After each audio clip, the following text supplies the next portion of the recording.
हाय। आज हम पढ़ेंगे इंडियन ओशियन क्योंकि ये पूरे वर्ल्ड का थर्ड लार्जेस्ट ओशियन है। सो एक इम्पोर्टेंट टॉपिक हो जाता है इकोनॉमी के टर्म में इसको जानना।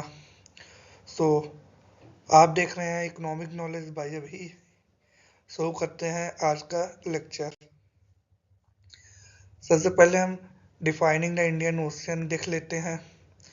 तो the Indian ocean is the third largest ocean bordered by Africa, Asia, and Australia, playing a vital role in global trade and climate regulation. फिर हम इम्पोर्टेंस ऑफ ट्रेड की बात कर लेते हैं।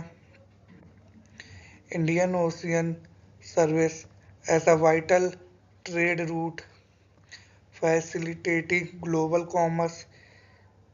It warm water support rich biodiversity, influencing local climate and economic across coastal nation। फिर हम बात करते हैं कुछ स्टैटिस्टिक्स के बेस पे।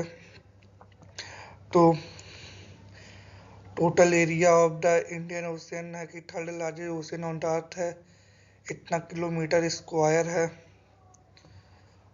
बात की जाए average depth of the Indian ocean में तो लगभग 3741 मीटर है, जो कि deepest depth varies due to geological feature की वजह से है। ये कुछ मैट्रिक्स थे, होप यू अंडरस्टैंड। फिर हम इंडियन ओशन मैप देख लेते हैं। The Indian ocean is bordered by multiple nation, जैसे हो गया इंडिया हो गया, ऑस्ट्रेलिया हो गया एंड सेवरल अफ्रीकन कंट्रीज जैसे मेडागास्कर हो गया। ये this map showcase it vast boundaries and highlight significant coastal states. ये चीज है। फिर हम फिजिकल जियोग्राफिकल ओवरव्यू देख लेते हैं इंडियन ओशियन का। तो सबसे पहले हम देखेंगे ओशियन फ्लोर टोपोग्राफी के बारे में। तो the ocean floor of the Indian ocean feature diverse landscape है, जिसमें एक्सटेंसिव कॉन्टिनेंटल स्लेब्स आते हैं, डीप एबिसल प्लेन आते हैं एंड मिड ओशियन रेंजेस आते rises, shaping its unique ecological and geological characteristic। ये रही ओशियन की टोपोग्राफी जो कि इंडियन ओशियन की। फिर हम मेजर आइलैंड नेशन की बात कर लेते हैं। तो Indian ocean is a home of diverse island group, जिसमें सबसे पहले बात कर लेते हैं मेडागास्कर की, फिर मालदीव आता है, फिर सेशल्स आता है। Each offering unique ecosystem, stunning landscape and rich cultural heritage. फिर हम ओशियानिक करंट की बात कर लेते हैं। तो monsoon wind and there impact, the Indian ocean grill is a crucial regulation climate pattern and marine ecosystem। Seasonal monsoon winds significantly influence current direction and intensities, affecting weather and marine life throughout the region। ये है इसमें।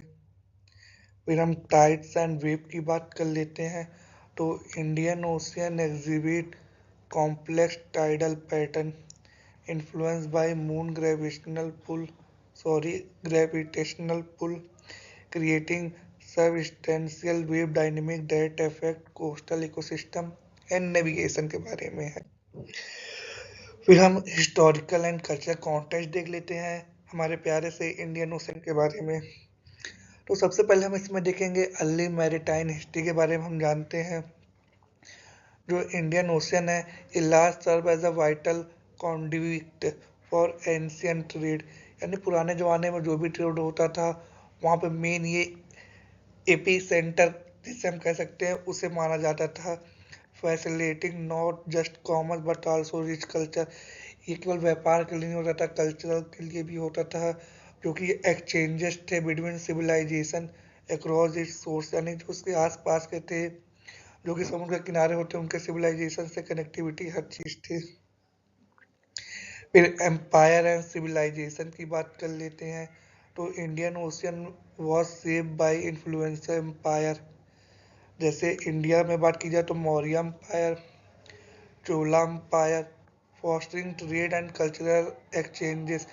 वो यहाँ से Indian ocean का use करके various countries या nation के साथ ट्रेड किया करते थे, अपने कल्चर को शेयर किया करते थे, यानी ट्रेवलिंग होती रहती थी, जो कि कह सकते हैं कि इंडियन ओशियन का काफ़ी ज़्यादा इम्पोर्टेंट रोल था इन सब में। Along the wider role of the ही कोस्ट, ये चीज़ है। फिर हम कॉलोनियल इम्पैक्ट की बात कर लेते हैं, influencing European power in the region. So the colonial period saw significant alteration in trade dynamics. Portuguese, Dutch and British interests reshaped commerce and cultural exchanges, leaving a lasting legacy on a coastal society. So ये map आप देख सकते हैं, ये रहा ये हमारा प्यारा सा भारत, और ये पूरा इंडियन ओशियन ही है जो कि ट्रेड और कॉमर्स के लिए मेनली यूज़ होता है और कल्चरल का होता है। तो कॉलोनियल की बात की जाए तो काफ़ी ज़्यादा जो रोल रहा है वो डच का रहा है, ब्रिटिश का रहा है, पोर्टुगीज का रहा है। इसको हम कह सकते हैं यूरोपियन पावर जब इन्फ्लुएंस आया था तो इसको सब कैप्चर करना चाहते हैं। फिर हम स्ट्रेटेजिक नेवल प्रेजेंस की बात करते हैं। तो Indian Ocean serves as a key strategic region, hosting significant naval activity and port that enhance military and trade capability among bordering nation। सो क्योंकि इंडियन ओशन बहुत बड़ा ओशियन है, काफ़ी नेशन के साथ कोस्टल लाइन वो शेयर करता है, क्योंकि काफ़ी इम्पोर्टेंट ये ट्रेड रूट भी इसको कहा जाता है, तो इसकी सेफ्टी और सिक्योरिटी भी एक बहुत इम्पोर्टेंट रोल है। तो यहाँ पे नेवल प्रेजेंस होनी बहुत ज़रूरी है, क्योंकि काफ़ी ज़्यादा, जैसे हम एग्जांपल लेते हैं सोमालियन पायरेट का, जैसे शिप हाईजैक हो गया, कुछ प्रॉब्लम आ गई तो पूरा ट्रेड रूट प्रॉब्लम आ सकता है, इम्पैक्ट काफ़ी पड़ सकता है। तो हम कह सकते हैं हाँ, एक स्ट्रॉन्ग नेवल प्रेजेंस होनी बहुत ज़रूरी है इस रीजन में, पर्टिकुलरली फॉर ट्रेड और मिलिट्री इंगेजमेंट, जो हेल्प करती हैं smoothly functioning of trade culture, सब कुछ के लिए आप समझ लीजिएगा अच्छे से आराम से। फिर हम बात करते हैं मैरीन बायोडाइवर्सिटी इशू के बारे में। हाँ, अगर सब जगह सही है तो कुछ दिक्कतें भी आएंगी, क्योंकि तब जहाँ डेवलपमेंट होता है वहाँ पे प्रॉब्लम आती है। जैसे marine ecosystem, Indian ocean houses diverse marine ecosystem including coral reef. ये जो आप देख रहे हैं, ये इन्हीं को हम कहते हैं coral reef.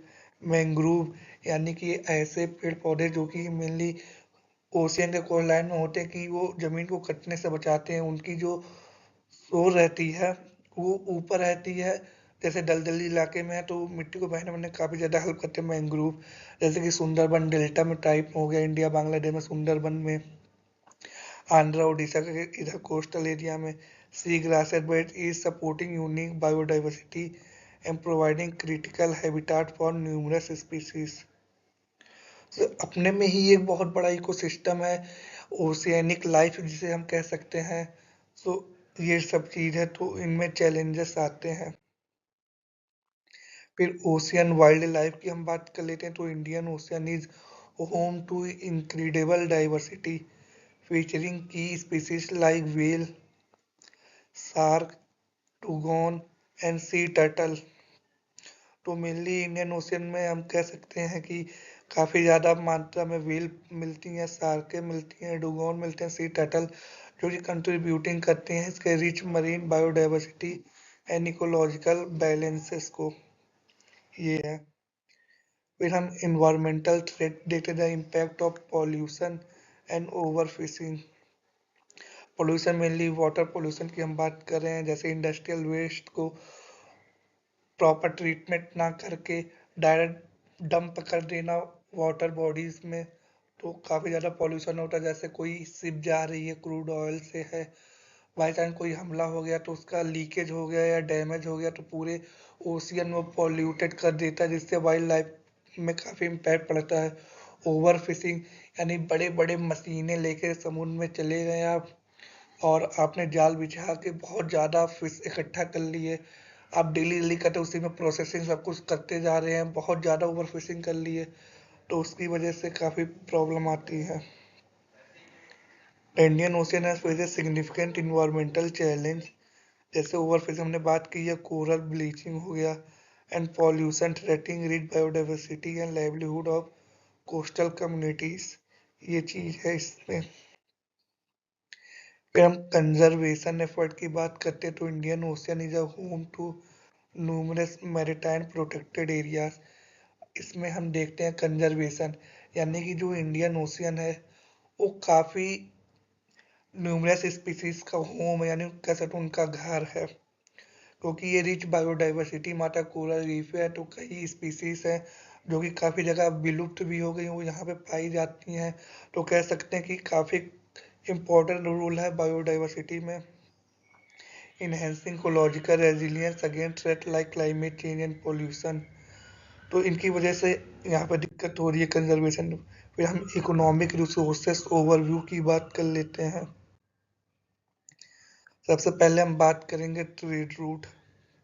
So Indian ocean serve as a vital commercial artery connecting major trade hub key shipping lane including Suez Canal and Strait of Malacca, facilitating international trade. So यहाँ पे अब बात करें कि जो इंडियन ओशियन है, जो कि उसमें इस साइड में अगर हम बात की जाए साउथ ईस्ट एशिया टाइप में, तो Suez canal, sorry, state of Malacca आती है, मलक्का की खाड़ी से कहते हैं। सुएज कनाल की बात की जाए तो इजिप्ट साइड में आते हैं। तो आपने हालिया न्यूज में सुना होगा, 1-2 साल पहले एवरग्रीन करें जो सी फंसी थी, सुएज कनाल में फंसी थी, जिसकी वजह से पूरे वर्ल्ड वाइड ट्रेड में काफ़ी इम्पैक्ट आया था, क्योंकि वो मेनली तो इंडियन ओशन के ही थ्रू सारे ट्रेड होते हैं, ज़्यादातर होते हैं, इतनी 20 से 30% पूरे वर्ल्ड ट्रेड की बात की जाए, क्योंकि चाइना हो गया, इंडिया हो गया, मेजर इकोनॉमी है, यहीं से जाता है। जापान बात करते हैं, साउथ कोरिया की बात करते हैं, और इंडोनेशिया, ये सब यहीं से जाती है। तो कह सकते हैं कि जो इंडियन ओशियन है वो काफ़ी ज़्यादा इम्पोर्टेंट रोल प्ले करता है इंटरनेशनल ट्रेड में। सो अब हम नेक्स्ट देखते हैं फिशरीज एंड एग्रीकल्चर पे हम बात कर लेते हैं।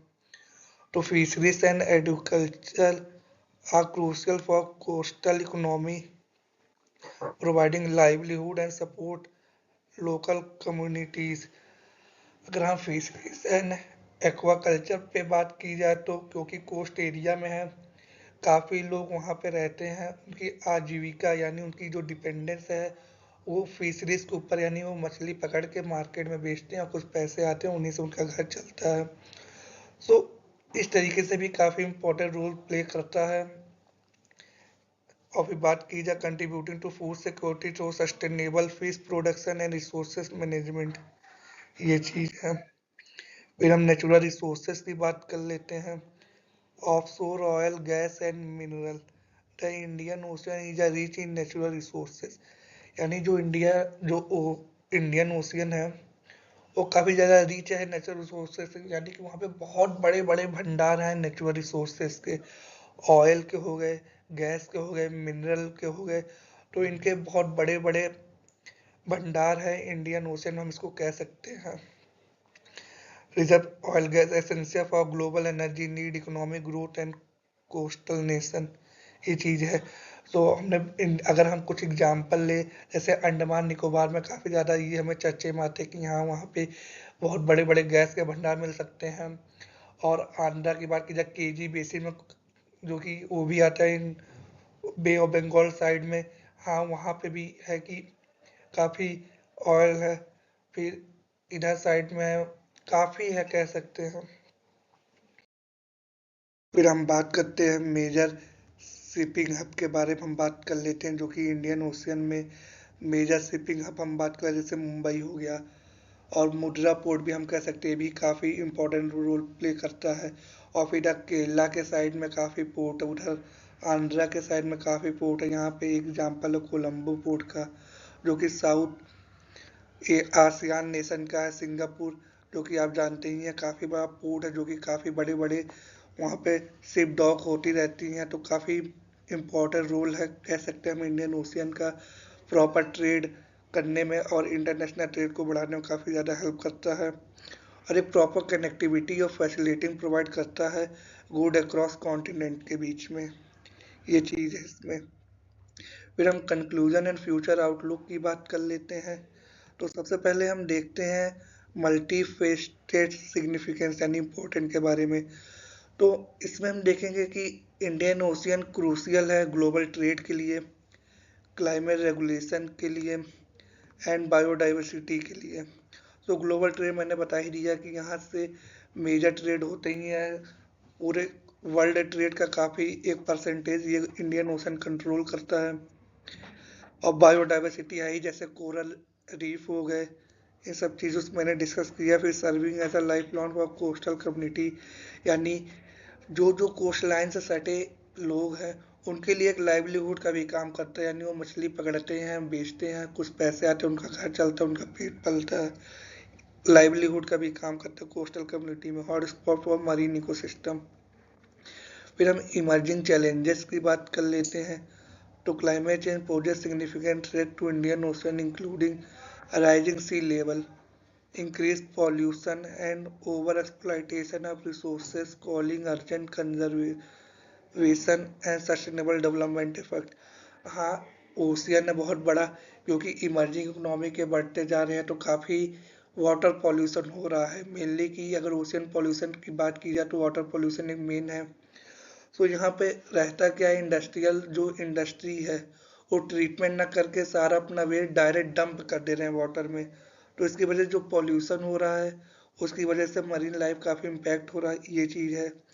और जिसके कारण और ग्लोबल वार्मिंग आप जानते हैं जिसकी वजह से सी लेवल राइज हो रहा है। तो ये सब कुछ चैलेंजेस हैं इंडियन ओशियन में। फिर हम कॉल टू एक्शन, यानी हम क्या ज़्यादा इम्पोर्टेंट है इस समय, हम जैसे हो गया कि प्रमोटिंग ओशियन लिटरेसी। हाँ, हमको समझाए कि ओशियन की खुद की लाइफ है, वहाँ पे भी लिविंग बीइंग रहते हैं। टाइटल हो गया, व्हील हो गया, शार्क हो गया, और जो स्पीसीज है वो भी प्रेजेंट है। अवेयरनेस हम करें कि हाँ आप वाटर पॉल्यूशन ना करिए, अपना वेस्ट है उसको पहले ट्रीटमेंट करिए, उसकी प्योरिटी थोड़ी लाइए, फिर आप वाटर में डंप करिए। सो हम काफ़ी स्टेप ले सकते हैं। हम वेरियस एनजीओ से कोलैबोरेट करके जो प्लास्टिक वेस्ट है उसके रिमूवल पे वर्क कर सकते हैं, काफ़ी कुछ कर सकते हैं। सो ओवरऑल यही सब कुछ था। अगर आपने देखा है तो थैंक्स, और लोगों को दिखाया तो आपके लिए एस एक्स्ट्रा, यानी आपको ज़्यादा मुबारक। मिलते हैं नए वीडियो में, तब तक के लिए बाय बाय।